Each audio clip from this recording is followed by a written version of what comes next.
اب سب بچے جو فوت ہوتے ہیں وہ مسلمانوں کے بھی بچے ہیں، چھوٹے جو فوت ہو جاتے ہیں غیر مسلم جو ہیں ان کے بھی بچے ہیں، تو ایمانی لحاظ سے کہ کس طرح ان سے معاملہ ہوگا آخرت کا؟ ابھی مکرم ظہیر صاحب نے بھی مختصراً اس کا ذکر کیا کہ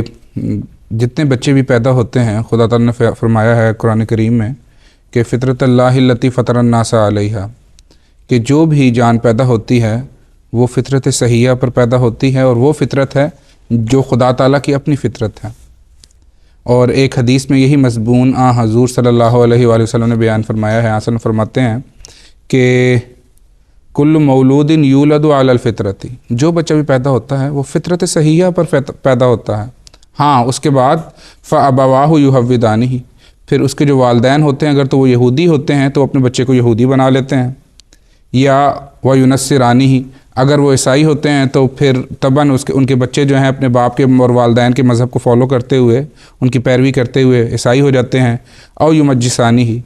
یا وہ مجوسی اگر والدین ہو تو بچے پھر آگے مجوسی بن جاتے ہیں۔ اور حضور صلی اللہ علیہ وسلم نے یہ بات ایک مثال سے بیان کی۔ حسن نے فرمایا کہ دیکھو کہ جانوروں کے جو بچے ہوتے ہیں وہ بالکل ٹھیک پیدا ہوتے ہیں،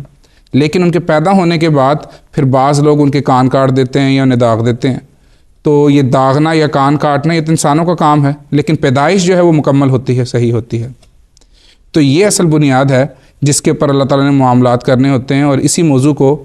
حضور صلی اللہ علیہ وآلہ وسلم کی ایک طویل حدیث ہے جو صحیح بخاری کتاب التعبیر باب تعبیر الرؤیا بعد صلاۃ الصبح میں مذکور ہے، جس میں حضور صلی اللہ علیہ وآلہ وسلم نے آسمانوں کا سفر کیا ہے، معراج کا جو واقعہ ہے اس میں ایک آسمان پر آپ نے دیکھا کہ حضرت ابراہیم علیہ السلام کے ارد گرد چھوٹے چھوٹے بہت سارے بچے بیٹھے ہوئے ہیں،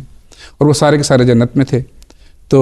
حضور صلی اللہ علیہ وسلم کے استفسار پر پھر بیان یہ کیا گیا آپ کو کہ یہ وہ بچے ہیں جو فطرت صحیحہ پر فوت ہوئے ہیں، چھوٹی عمر میں فوت ہو گئے ہیں۔ تو اس موقع پر جب حضور صلی اللہ علیہ وسلم نے یہ حدیث بیان کی ہے مکمل، تو صحابہ میں سے کسی نے حضور سے عرض کی کہ حضور ان بچوں میں تو پھر ہو سکتا ہے مشرکین کے بچے بھی ہوں۔ تو اس کا جواب حضور صلی اللہ علیہ وسلم نے یہ دیا ہے کہ ہاں مشرکین کے بچے بھی ہوں گے، بلکہ مشرکین کے بچے ہیں وہ بچے جن کی فطرت صحیحہ متاثر نہیں ہوئی اور وہ چھوٹی عمر میں فوت ہو گئے ہیں اس فطرت پر جس فطرت پہ وہ پیدا کیے گئے ہیں، تو خدا تعالیٰ نے ان کو بھی جنت میں جانے کی بشارت دی ہے۔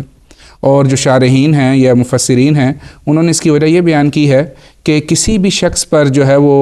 عذاب کا یا سزا کا جو اطلاق ہے وہ اتمام حجت پر ہوتا ہے، اور اللہ تعالیٰ نے قرآن کریم میں بیان فرمایا ہے وَمَا كُنَّا مُعَذِّبِينَ حَتَّى نَبْعَثَ رَسُولًا،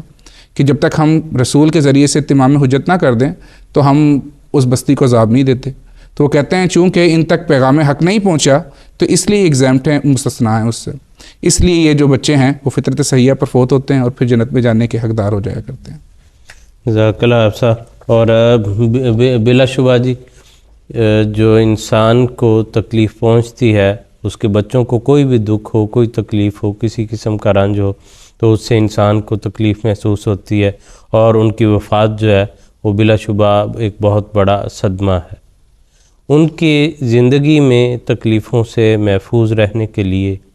جہاں ظاہری ذرائع ہیں اس میں سب سے بڑا ایک ذریعہ دعا کا ہے کہ انسان، کیونکہ ہر جگہ نہ انسان ان کی حفاظت کر سکتا ہے، نہ ان کے ساتھ جا سکتا ہے، نہ ایسے ذرائع جو ہیں وہ اختیار کر سکتا ہے، وہ اپنی عمر کے ساتھ اپنے ماحول کے ساتھ ہر جگہ جائیں گے اور ہر قسم کے حوادث میں سے گزریں گے۔ جو چیز ان کو بچا سکتی ہے، جو ان کی حفاظت کر سکتی ہے، وہ انسان کی دعائیں ہی ان کے ساتھ ہو سکتی۔ سیدنا مسیح علیہ السلام نے اپنی اولاد کے متعلق حضور کا منظوم کلام ہے جو حضور لکھ رہے ہیں، تو حضور نے اپنی اولاد کے متعلق یہ تحریر فرمایا کہ دعا کرتا ہوں اے میرے یگانہ، نہ آوے ان پہ رنجوں کا زمانہ، نہ چھوڑیں وہ تیرا یہ آستانہ، میرے مولا انہیں ہر دم بچانا۔ اللہم آمین۔